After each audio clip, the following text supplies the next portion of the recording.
Lakeland Public Television and area news partners are proud to present Debate Night 2012, a look at our area legislative candidates. And now, the State House of Representatives District 9B debate. Your moderator tonight is Ray Gildow.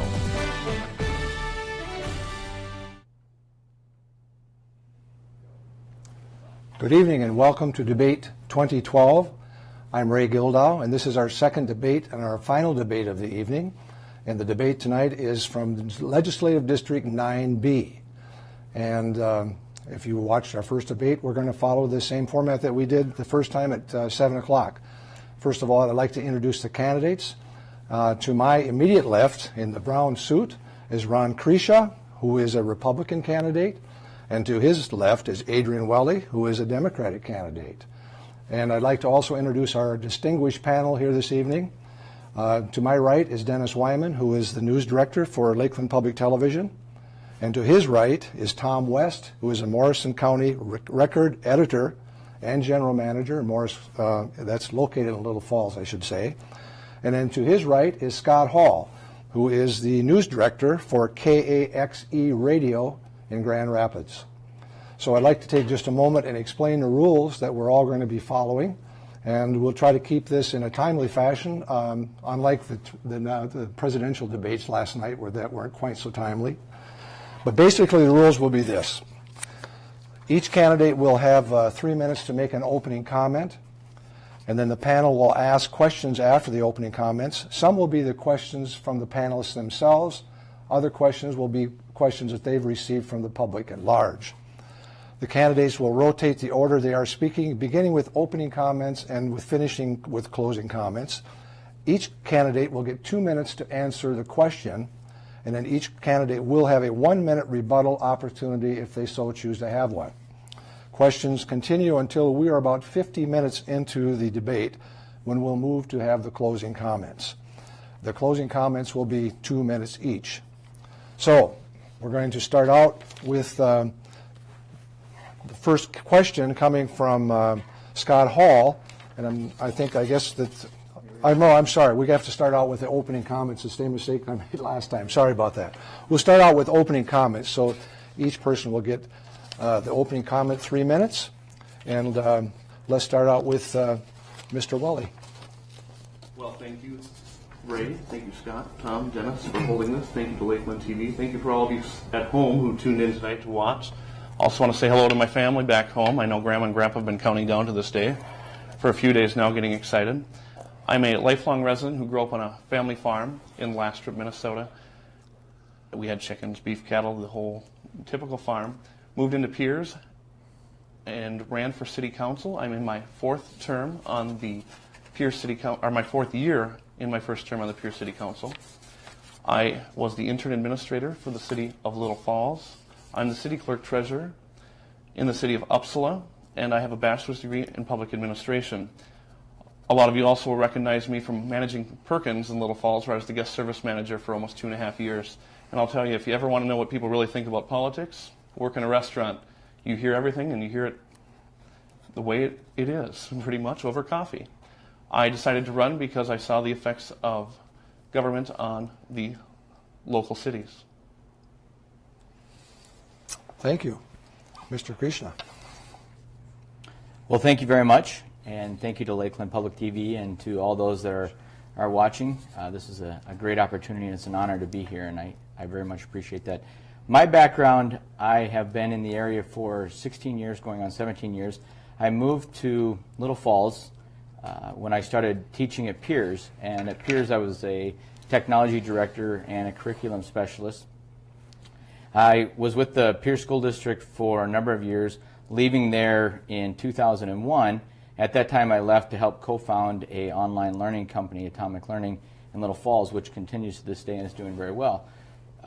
When I left there, I had realized the impact of bringing jobs into rural Minnesota, and so I went on to get my master's degree, as well as found another company, Golden Shovel Agency, and this company works with rural counties and cities in rural America, helping them market themselves to attract employers and bring qualified employees to the area. So that's how I got involved with rural economics, and I've been just a serial entrepreneur. Besides that, I've been married 19 years to a wonderful, wonderful lady, Wendy, my wife, and I have 5 children. I span the kindergarten through 12th grade, so I have all spectrums and all learning developments.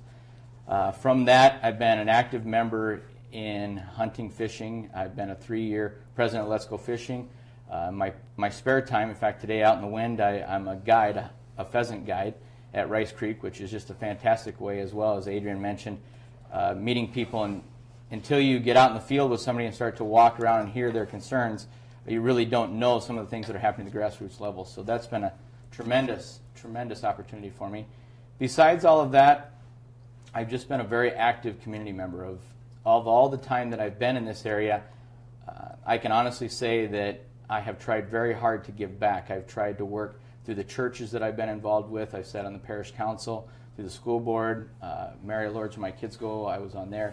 And I really believe, in the words of my father, that you leave things better off than when you had them. And from that standpoint, whether it's borrowing your neighbor's trailer or leaving your community, either way, you do not pass it on in worse shape than when you received it. So that's a little bit about me. And the reason I'm running for office is I really believe that we can do better. I think there's a lot of optimism in rural America, and especially in Morrison County and Todd County. And I'd like to be a huge advocate for that and go down to St. Paul and fight for rural versus the metro, because I just don't think we get a fair shake. Very good. Thank you, gentlemen. Our first question will be coming from Mr. Hall, and it will be directed toward Mr. Kresha. Okay, thank you, Ray. The recent budget cycles, 3 or 4 budget cycles to my recollection, that would be 6 to 8 years, the state of Minnesota has kind of barely passed a balanced budget, and they've done it by holding the line on income taxes and sales taxes and some of the taxes like that. And they've borrowed from schools, the school funding to balance the budget. They've also cut local government aid in rural Minnesota. We've heard a lot about the impact of those local government aid cuts. So I'm wondering what you think about finding a stable or a consistent source of funding rather than kind of patching a budget together every 2 years, one, and also your thoughts on restoring the school aid, the school funding. Okay. Well, as a former educator and very involved in the education field, I absolutely believe that when you start taking money away from the school districts, you're doing a disservice. I understand why it happened. I understand some of the mechanisms you need to get through in order to make it through a budget cycle. And with a state budget, obviously, you have to be balanced. And in the last budget cycle, we were staring down a $5 billion deficit. The nice thing about coming into the new biennium is our budget deficit right now is only about $1.1 billion. And a lot of that is built-in increases. So I think there's some room that we'll have some breathing room this time, and we can start to look at some of the agencies. We can start to look at some of the entitlement programs, perhaps through some retirements and attrition. We can start to get those numbers down. To your question about the school funding and balancing the budget, obviously tapping into that school shift, while it's painful, it wasn't great. I know the legislators in the last biennium borrowed $700 billion, tried to aggressively pay that back, and it didn't work out as well as they wanted to. They paid about half of it back. But I also understand that going back to the 2009 legislature, when they borrowed $2 billion. So using the schools has been a mechanism. It's not a great one, and certainly in the rural areas that hurts. So I'm not an advocate for that. I'm really not an advocate for what they did with the tobacco dollars. And to your question of going in the balancing, I think we're going to just have to hold the line. I think we're going to have to go down there with some backbone, and we're going to have to fight for maintaining our levels and dedicated funding, especially in the local government aid. That's what we survive on in rural Minnesota, and that's very important to Morrison County and Todd to grow our businesses and to keep the jobs and economy strong. Mr. Welle. Well, a well-educated workforce is key to having a strong economy, I think, to begin with. So when we look at education shift, I think it was a mistake to borrow the money from the schools for $2.4 billion. It's like taking money from one spot and not giving it back and then coming around and telling us that we have $1 billion surplus going into next year. We don't have $1 billion surplus. It's like maxing out a credit card and having money and saying that you have no debt. The recent budgeting, in my opinion, I think that we need to look at closing corporate loopholes reforms and efficiencies in our budget need to be looked at. If we give our corporations have to pay their fair shake as well as the rest of us, the burden was shifted more to rural Minnesota than anybody else. The education shift, metro schools can pass levies a lot easier than we can, especially with the market value homestead credits, which hit rural Minnesota more than anybody else. Would you like to do a rebuttal at all? Sure. One of the things that's important when you start to look at the budgeting is understanding what the numbers are and really being able to start from a realistic and a reasonable point of view. I understand where Mr. Welle comes through and saying we don't have a surplus, but when I go back to the August 28th, the latest numbers posted by the Management and Budget Office, we do have a surplus of $1.1 billion, and that, if you go through the numbers, after we bring our cash flow in our reserve accounts, there is money left over. Now, I understand the liabilities. I understand how you can start to add the school shift back in. If we're going to start playing with numbers, then we better add the bonding in that we do to our taxpayers, which is about $9 billion. So let's not get all crazy about what the numbers are, and let's go with what the budget office is, which is showing a projected deficit of $1.1 billion for the next biennium. Let's work from that. Let's look at the fact that we have a $1.1 billion surplus, and after you fill all the reserve accounts, that'll be down to $28 million going into the next year. We need to have those numbers in a realistic format and not be playing games with them so that we as legislators can deal with them on a proper basis and make the right decisions. Mr. Welle, would you like to rebuttal?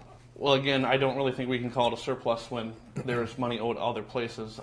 My numbers and the research I've done has shown that we're going to walk into a $4.5 billion deficit when we walk into the next legislative session. We have to consider inflation, the education shift. We need to pay all this back before we start looking at surpluses. Thank you. Our next question will come from Mr. Wyman, and will be directed first to Mr. Welle, I'm sorry. Thank you, Ray, and thanks to both of you for joining us tonight to share your views with local viewers. Farming plays an important role in your district. What can the state do to help support area farmers and to help them compete more successfully? Thank you.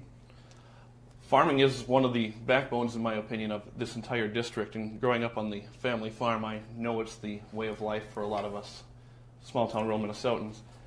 I think we need to look at some of our ways of, how do I want to put it? Some of our ways of, helping our farmers succeed. I mean, there's liability in farming. If we don't have ways for them to offset their risk, they're not going to do it. So that's why we need to look at also giving them incentives to help do that. Also, with our farming community and background we have here, green energy may be a way we should look. Maybe we should look at some biofuels and start going into using our resources we have here. Our residents know how to farm. It's what they're good at. So let's look at expanding that into biofuels. Mr. Kresha. That's a great question, and farming as one of the leading industries, not only in this area, it's also one of our primary ways of life, and that quality of life is very important. When I talk to many of the farmers, and I want to be very clear, I don't think we as legislators should be doing anything until we're talking to the farmers. So to be just saying we, what we're really doing is we're starting to put prescriptions, regulations, and we're trying to say that we know more than they do. I spent countless hours on the farms growing up, as well as on tractors recently. I had a great opportunity of being with a farmer for 2 hours while we were doing potatoes. Fortunately, he didn't let me drive the tractor. I really wanted to. But in that, we talked a lot about the regulations, the right to farm issues that they have, where if certain restrictions are put upon them, they can be shutting down during their harvest season or because of complaints. These folks need to be able to run their business as a business. They need to be able to evolve with the changing times. I understand the biofuels. I understand the renewable energy push. I also understand in our markets right now, with the corn and soybeans where they are and the prices, the renewable fuels are squeezing out the turkey farmers. They're squeezing out some of the livestock, and it's pitting our crop farmers up against our livestock farmers. So we have to step back and we have to help the farmers get through these periods of pricing where we're going to see all kinds of margins. At the same time, we were very lucky in this area avoiding the drought where, they're getting 180 bushels yields, where down further south they're getting 70 to 80. In all of that, when I spend time with farmers, and I spent a lot of time with a dairy farmer about 4 weeks ago, and I said, what's the biggest thing we can do to help? And he looked at me and he said, Ron, we understand the markets. We understand how to hedge our bets. Just give us a level playing field. Just give us regulations that make sense. We know how to take care of our land. I grew up on my grandpa's tractor listening to him, and he always said to me, why would I treat my land in a way that it's not going to be profitable to me? This is my way of life. Mr. Welle, any rebuttal? I'm going to continue on with the subsidies. I think that if we eliminate some of the risk, we're going to have more people taking the chance to do it. Like this drought that did not affect us, luckily did not affect us on our side of the area. But what would happen if it would have affected us? Is that going to encourage farmers to continue to do it? I don't think it will. Thank you. Mr. Kresha, any further rebuttal from that question? No, nope. All right, thank We're you. good. Our next question will come from Mr. West and will be directed to Mr. Kresha. Thanks, Ray. Minnesota is taking steps right now to create a state-specific health insurance exchange under the Federal Affordable Care Act. Should Minnesota create its own exchange, or should it take no action to create an exchange? As I look at that question, in a lot of ways the toothpaste is already out of the tube. If the Obamacare and if the Affordable Health Care Act continues to go through, I think each state's going to be looking at what they're going to have to do to put forth that. I know that right now there's already a health exchange in process. I think it's very important that the legislators get down there and craft that so it's best for the state run. I absolutely don't think we need a federal system. I think that if we're going to end up doing this and that path looks like it's clear to us, we should be doing it for the best for Minnesotans, and there's many ways that we can improve that's going to fit us. I personally would just as soon see us pull back on that. When I look at the budget numbers and when I read through the Office of Budget Management reports, while they give the numbers and they give the projections, one thing they're very clear on is we don't know and they don't know the effects of what the health care mandates are going to be on us. And when they say that, it's very clear that they're hedging their bets that it's going to be very, very expensive. And if you look at what the extended coverage is going to do, it has to be expensive. Those solutions just can't come for free. And when you look at those, you also realize that our coverage is going to go up, but our health care isn't. We're going to see more coverage, and I believe we're going to see less health care, and it's going to be more expensive. So if we're going to do this, and we end up doing this, so this will be one of the more difficult things that the legislators face, and I absolutely believe it has to be state approved, and it should fit Minnesota. It should not be some pre-subscribed program handed to us by the federal government. Thank you. Mr. Welle. Well, I am one in favor of health insurance exchange, and I like the program a lot because of the fact that I am uninsured. I haven't had insurance for probably 3 years. I can't afford insurance. I don't have money to afford a $7,500, $10,000 deductible. I think the system will actually save us money. It'll be a preventative maintenance measure that there are people now that wait to get so sick that they go to the emergency room. Now you're in the emergency room, you have a $10,000 bill at the emergency room, you can't afford to pay that. Who does that get pushed back on? That gets pushed back on the rest of us in higher health care costs. If we go this direction, it'll be a preventative way for us to keep money in the system. You have to pay for it as you go instead of getting hit all at once and shifting it to everybody else. Everybody has to pay their fair share. Mr. Kresha, any rebuttal to that? Yes, the interesting part about that scenario that was just pointed out is I don't believe people are waiting too long. In fact, I think people are going in too often. And I've run healthcare plans in the companies that I've been involved with. I've seen what the healthcare costs are. And when people aren't responsible for their healthcare management, when they're not responsible for those costs, what they end up doing is overusing the system. And I've seen it time and time again. And I don't mean it that they're intentionally trying to abuse it. It's just it becomes a very quick and easy fix. However, when you start to put them in a situation where they can manage their insurance through a deductible or a voucher and build up an HSA, we know if you look at the numbers, most of your health costs come later in life. And so let's allow people the right to start to put that in, save for it, and then use it when it comes up and not have to worry about the government whether or not it's going to be there. The fear that we're going to build up if we continue to build this system is the government always has to be there for me. And the reality is when you look at the numbers, they're just not, that's not real. We're asking for more with less money. That's very, very difficult in my opinion. Mr. Welle, any rebuttal for that? Although some people wait or use it often and go in too much, I think the vast majority don't go in time, and that's getting shifted on the rest of us in healthcare costs. If we all have the insurance, we can all go in and use it. When the costs go up on the system now, healthcare costs at the HR or HR, hospital and ERs is getting shifted back to you and I who have insurance, and that's being made up that way. Thank you. Our next question comes from Mr. Hall, and it will be directed first to Mr. Welle. Yeah, I'm interested in hearing more about regulations in agriculture. What regulations, are they economic, are they environmental, that are propose obstacles for people farming, and are there good and bad regulations? I'd like to just be more specific about than just using a blanket term of regulations. I think we have some good and bad regulations. We need to keep our environment clean. I have someone in the city of Uppsala who was just explaining to me yesterday as I was out door knocking that they won't let their kids drink their water, the city well water, because of the chemicals in the ground. They don't trust the water. So that's one way we need to look at it, is keeping the environment clean. So that would be a good regulation, but it also affects the farmers and being able to get the job done and with the most maximized profit for them. Mr. Kresha. That's a great question. There absolutely is good, and I think there are some overburdensome regulations. And we're always going to have that tug of war. Last night I was talking to a dairy farmer who at the Rice Sportsman's Club, and we were going through all the things that they run through, and his feeling was, we have these regulations, and he says, I think the government regulators are here to bridge the gap to make my product better. When they come in, I get the feeling that they're here to penalize me and not to come in and say, hey, we've seen a problem with your milk production, or we're seeing a problem with what you're putting out. Here's how we can help you make that better and safer for the environment and for the consumers. Right now, we've created this world where we're so afraid of regulators that all they're doing is coming in to penalize us, and that's a problem. I mean, when you throw fear and uncertainty into our farmers and our agriculture base, how are they going to react? They're always on their heels, and so that's a big problem. And the regulations have caused that. We've just put it on their backs. We've put it on their backs, and it's so overburdensome.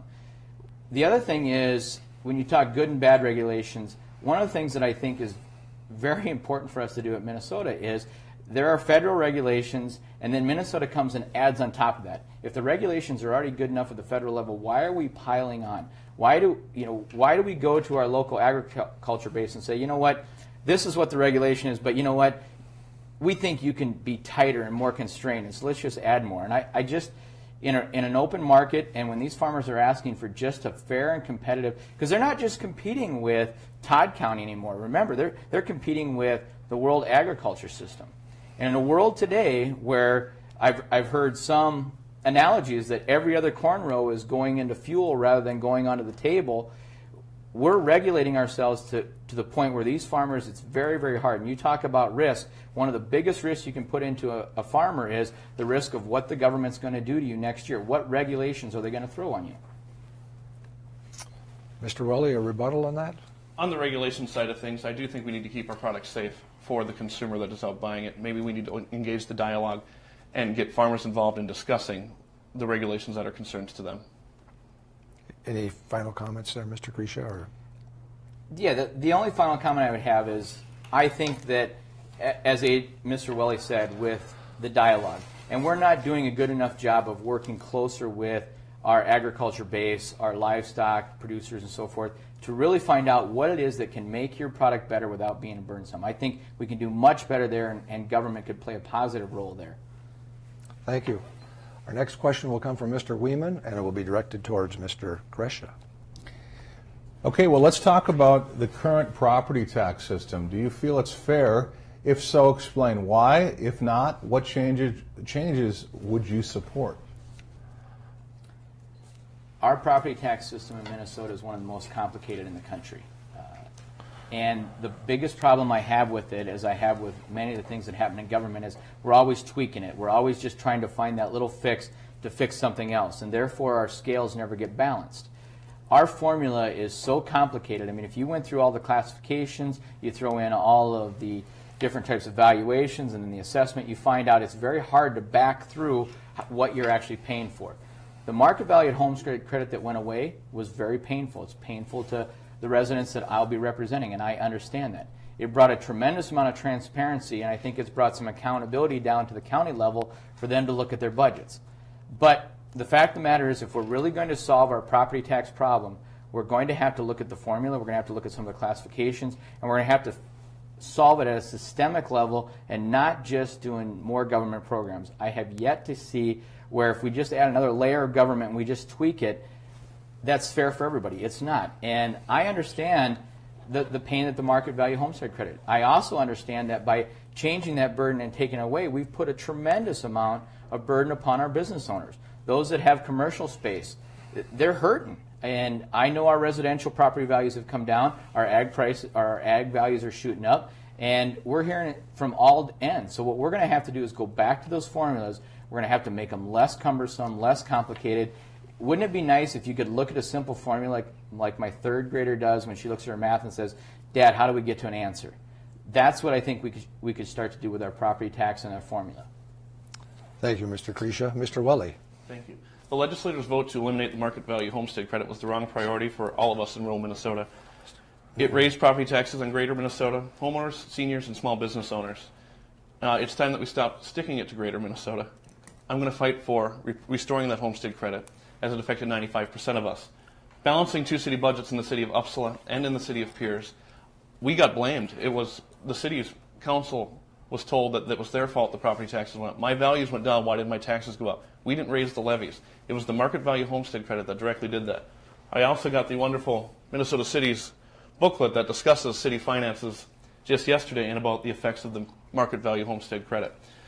We need to restore this. We need to get it back. We need to help our small businesses survive in rural Minnesota. We need to help our small families, our seniors, and the rest of rural Minnesota make it through. Thank you. Mr. Kresha, any rebuttal there? Sure, just a quick response to that. I think if we go back into, and I admire Mr. Welle's wanting to go back there and restore the credit. The problem is it was a $213 million program, and we have to start to pass that transparency down to the level where people can go into their county commissioners and they can argue for those budgets and they can argue for those services and say, if this is what we want, this is what we need to be able to pay for it. My question is, if we immediately go back and throw $215 million back into the budget, where are we going to pay for it? I've already heard that we shouldn't be doing the school shift, so rather than doing a $700 million school shift, would have we been okay with a $1 billion school shift?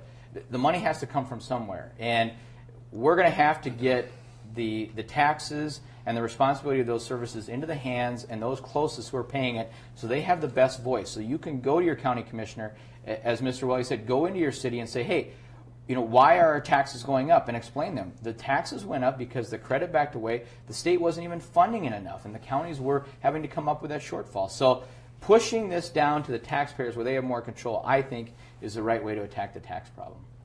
Thank you. Mr. Welle, a rebuttal? I think we kicked the can all the way down out here to rural Minnesota, especially bad compared to the metro. First we had LGA, took that away, cut it down. It's not being funded to the levels it was supposed to be. That caused property tax increases. Then we take away the market value homestead credit. Guess what? Another property tax increase on you, rural Minnesota. Thank you.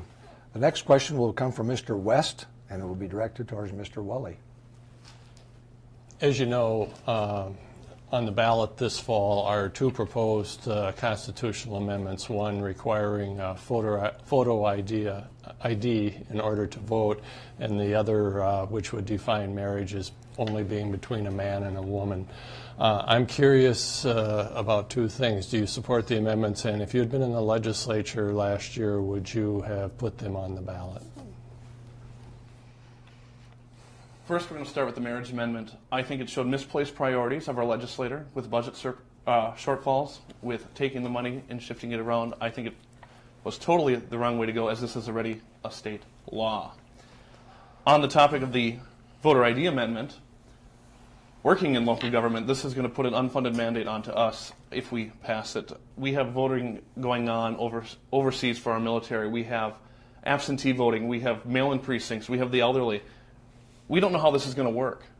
How are we going to implement and vote for something that we have no idea how it's going to work? It's going to be decided by next year's legislator. What happens in those mail-in precincts where, okay, you can't mail it in anymore. Guess what? The township has to do it. Well, who's going to pay for it? Well, the township is. Where does the township get their money? They get it from property taxes. Here we go back to paying more for property taxes for something that's unfunded and required by the state. Thank you, Mr. Welle. Mr. Kresha? I think there's a tremendous amount of conversation going on about these two amendments, and to some degree it has certainly made us divisive. It's split friends and neighbors apart. You look at the marriage amendment, even the voter ID, and people are very passionate about it.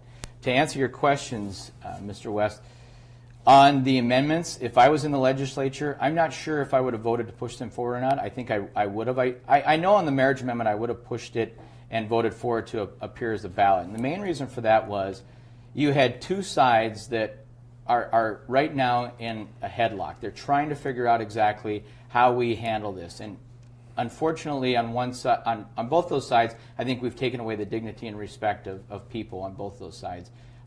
When you look at the people that are fighting very hard for the marriage side and those that are fighting very hard to open up marriage from just a man and a woman. But what happened here was this was either going to be decided by some activist judge or it was going to be decided by a few people down in the legislature, and that didn't seem to be the right solution. So I think by posing this as an amendment question, it's a simple question of do you support the union of a man and a woman as a marriage amendment, or as defined, a marriage as defined by as a man and woman? Do you support that? Simply check yes. If you don't, and your conscience and your moral values aren't there, then you have the option of voting no. So this really truly goes to the people. We need a plus 50% to get it into the Constitution, and it's going to be decided by the people. And the same thing in the voter ID. Now, the voter ID, I don't think needs to be nearly as contentious as it is. I understand all the fear tactics and all the ideas that we're going to disenfranchise voters.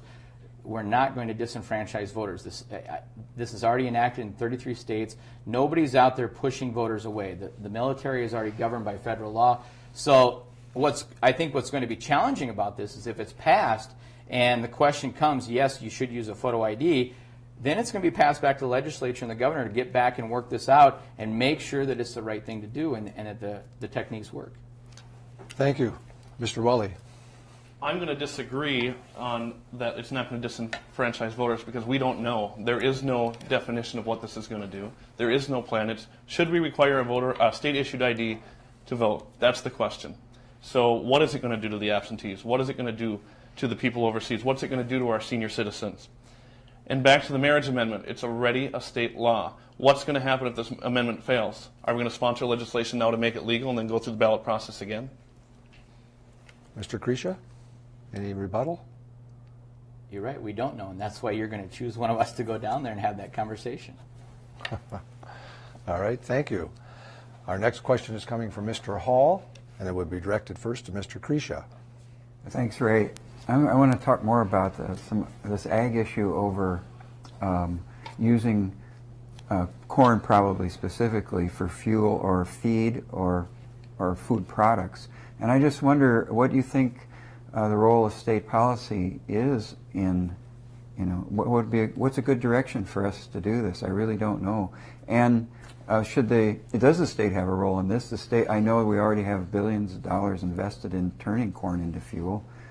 Where's the balance, or what do you think farmers want? Wow, that's a broad question. I think that the role of the state in all of this is to look at the landscape, to look at how we can grow the Minnesota jobs and to grow the Minnesota economy. And if part of that is a renewable fuel solution, then we should be looking at that and we should figure out ways that we can make incentives. What I don't think it's the state's role is to dictate the market. And the ethanol plant in Little Falls has been great. It's done some wonderful things. It's brought some jobs in.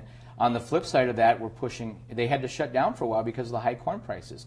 And I think that anytime that you have a state or a government that tries to manipulate the market and they overreach and they try to get to a safe pricing platform and taking the risk out, we run into trouble. We run into all of the things that a free market society gives us.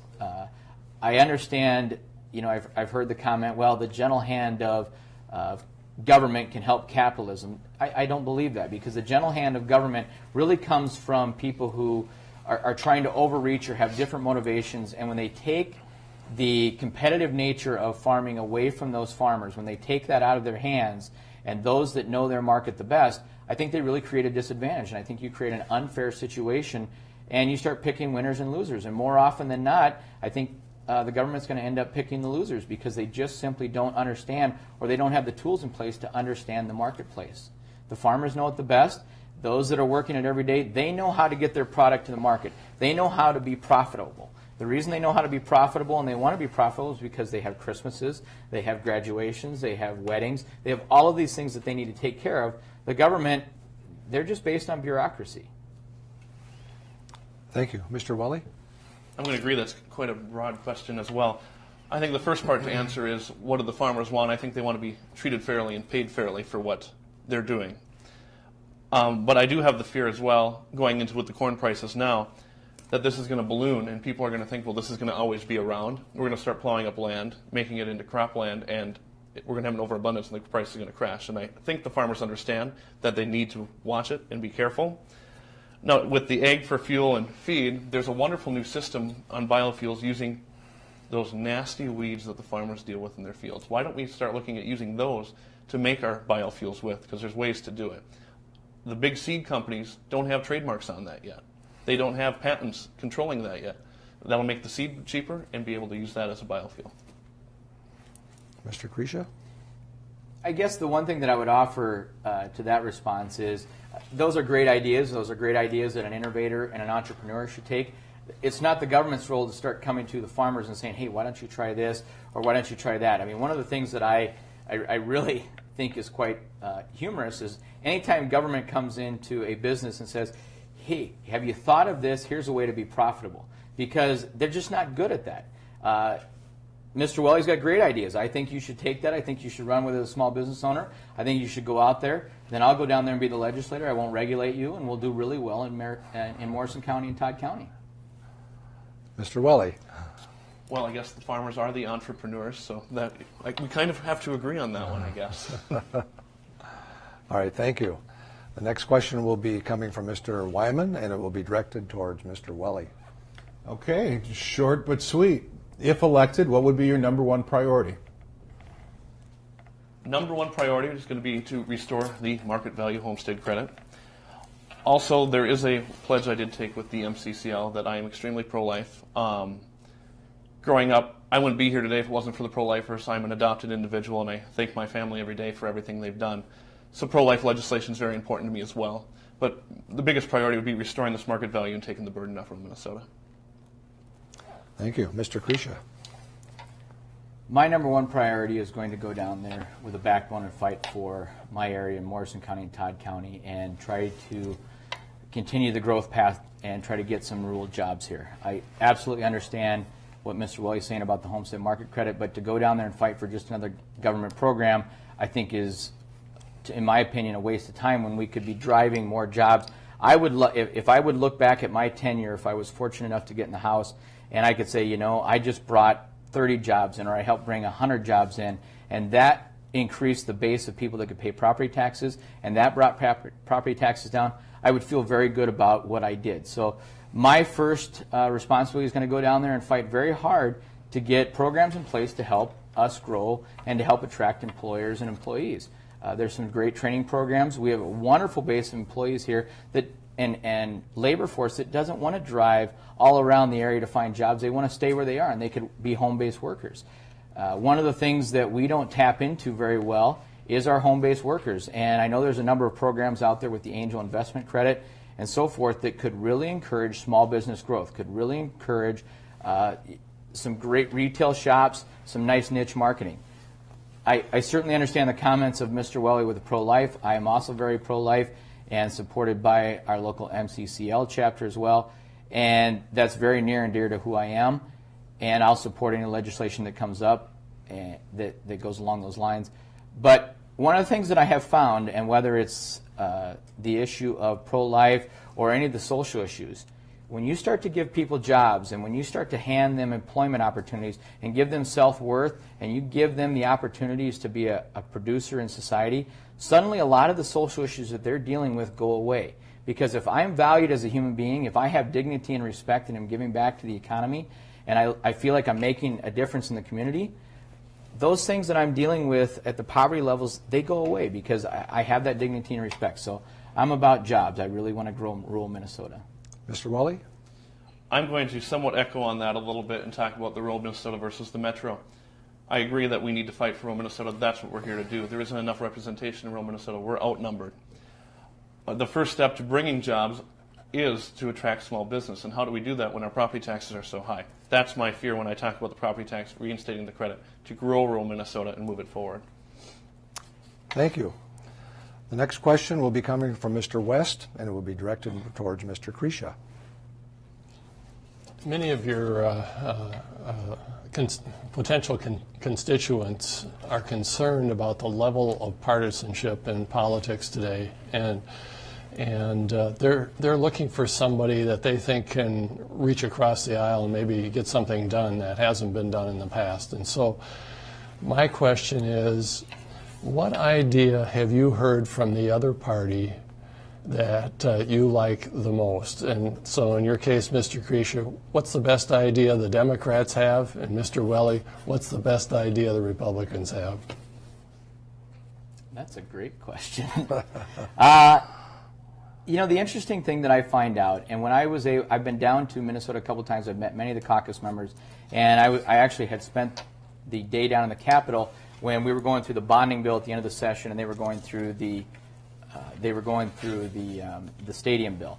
One of the things that impressed me the most was how often legislators were down there talking amongst themselves in the rural versus the metro. I mean, the rural legislators are really on board with helping each other out, and a lot of times they will set their party differences aside.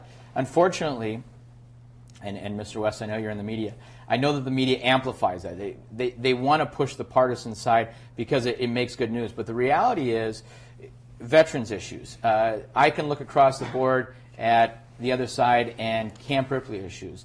You look at all of those across the board, and I think we'll agree. I also know that many of the agriculture issues we're going to agree on. And the fact of the matter is, it doesn't matter which side of the aisle I'm on. If the rural Minnesota is not growing, and if I can't work with the rest of the folks out there in the rural Minnesota, we're not going to get anything done. We're going to be left beholden to what happens inside the 694 and 494 corridors. So when I look across, I guess one of the best ideas that I would look across the other side is let's work out some of the loopholes. There's a foreign investment subsidy credit that I know has been pushed. Let's talk about that, and let's see if there's some ways that we can close some of these loopholes and solve some of the things for the long term. Mr. Welle. Well, I think we just kind of touched on one of them, is the pro-life issue, which as a Democrat is not traditionally one of their big platform issues. I actually consider myself pretty moderate. I think there's a few issues that I would more than likely be able to compromise and work with the other side with. The partisanship is one of the biggest turnoffs, I think, to anybody right now in the government. And another one of the reasons I decided it was time to run, I always said I would run in 2 to 4 years, and watching the gridlock and the things happen, now was the time. Closing loopholes was a good idea. I liked that one. Came up with that. The partisanship needs to stop. There's been people saying that I have signed, there's a pledge that I have to follow what the DFL tells me to do.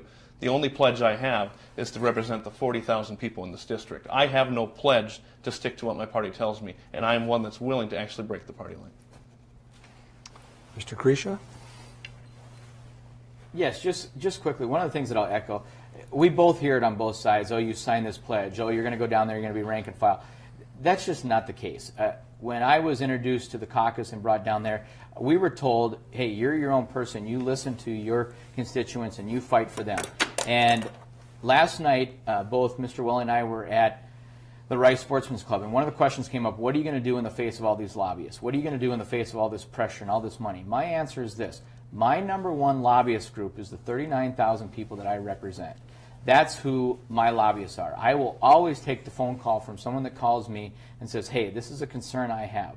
And so with that, I understand the partisan, and that makes for a great story. Let's talk about how nobody gets along in St. Paul. But you know what? Find somebody that's got a backbone. Find a candidate that's going to fight for your issues. Get behind them, and then get them down to St. Paul and let them fight for your issues. It's a full contact sport down there. We don't always have to agree, but we can be civil and we can be reasonable, and let's fight for our areas. I will go down there and fight very hard for Morrison County, and I'm sorry, I'm not going to give in to the 494, 694 way of thinking. All right, thank you. The next question will be our last question, and it will come from Mr. Hall, and it will be directed to Mr. Welle. Recent legislative sessions, the budget has been such a problem. It seems every session, every year of each biennium, something about the expansion of gaming comes up. And of course, when the Viking Stadium project was approved, there's an expansion of gambling there. We've heard about racinos being proposed, and when we're looking for a more revenue stream, some form of gambling is often dangled in front of the legislature. How do you feel about that, the expansion of gaming sponsored by the state? Well, I supported the Viking Stadium. I have said that it was a great idea. I don't think the electronic pull tabs is going to fund it enough. I don't think we're going to make enough money on it. We're going to have to go to Class 2 gaming. I also work part-time at Grand Casino Mille Lacs. There's the little part that I didn't throw in there before. I see it. I work in it. I think the state should make it competitive. Get involved. We can. There's 19 casinos in the state already. We can get involved. We can make it competitive, and everybody's going to win. We're not going to close any of the casinos here. It's not going to affect them. It's just going to make more people go there because their payouts are going to be competitive. Mr. Kresha. On this issue, when I look at this, the fundamental problem that I have is that we're using gambling dollars. And let's look at the stadium issue first of all. One of the biggest problems I have is, of all the bright people we had, of all the things that were going on, we couldn't find a better way to fund that. And now what we've done is we put gaming in place, electronic gaming, and we've put that into the areas where we're going to squeeze out the local charitable gambling. And you know, when you start looking at charitable gambling, and I've been involved with it in my area, I've seen how it works. Those folks are using that charitable gambling for sports jerseys, they're using it for hockey programs, they're using it to help their local communities. Now suddenly what we've done is we've said, hey, look, there's this golden egg. The goose is laying the golden egg of gambling, so let's keep running to gambling to solve all our problems. And just listen to the inherent side of that statement. We're running to gambling to solve our problems. And if that's where we are as a society, if that's where we're looking at to solve our problems, I think we have some real issues. So fundamentally, I think there's some issues we have to correct. I'm for competition in the market. If we've already got the 19 casinos, we've got racino options we can open up. And yes, we could bring more competition in the market.